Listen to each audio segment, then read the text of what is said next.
What do Cleopatra and Casanova have in common? Besides the fact they're both dead. They both indulged in Aphrodisiac Foods. Joining us live this afternoon, registered dietitian Lori Meyer. Okay, foods are aphrodisiacs. And Which the aphrodisiacs ones? didn't kill them. Right. Which foods are aphrodisiacs, and do they actually work? Well, you know, aphrodisiac comes from Aphrodite, the Greek goddess of love, and aphrodisiacs are supposed to, they contain elements or are supposed to that will evoke, you know, intimate or romantic feelings, mental as well as physical. The problem, however, there's not a whole lot of real research that shows that they actually work. Okay. So I think it's in, you know, the eye of the beholder. Someone tells you you're eating this, and you might think that it's going to work. There might be power of suggestion.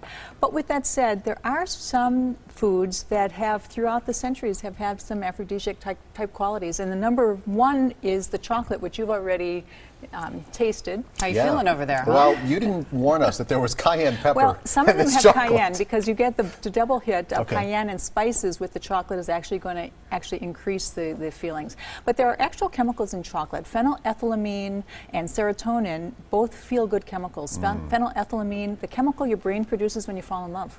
And I think that's why women love chocolate so much. It also makes you feel good. Anything that makes you feel good lowers inhibitions, might end up, you know, increasing your desire. So what else do we have here? We have oysters, and again, that's the number two, you know, aphrodisiac. Oysters have had a long reputation. They have a lot of zinc. Zinc can help increase testosterone, sex hormones.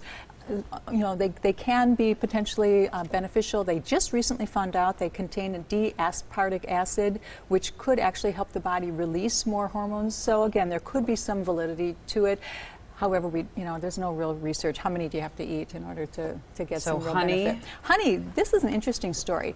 In ancient Persia, they gave newlywed couples honey for 1 month, and actually a fermented honey drink, for 1 month to help to create some romantic feelings so they would be able to produce offspring. Honey month became our honeymoon. So I thought it was kind of a cute... Let's move through some of the foods because we're running out of time. Avocado and eggs, very nutritious. They're really high in fat. Fat is needed for hormone production. Really high nutritious foods, and that in itself is just going to help your body produce more hormones. Garlic. The Tibetan monks, they were not allowed to eat garlic because they thought they would evoke passions. It helps improve circulation. It's funny that garlic improve blood flow. Yeah, garlic and egg really not on the top of my list. Well, but it helps improve blood flow. Same with the chili peppers. Helps improve blood flow, endorphins, makes you feel good, but also helping improve that circulation, and it can improve blood flow to certain areas of the body. Goji berry, it's considered happy berry, and in China it's regarded as a high aphrodisiac food, very high nutritious food.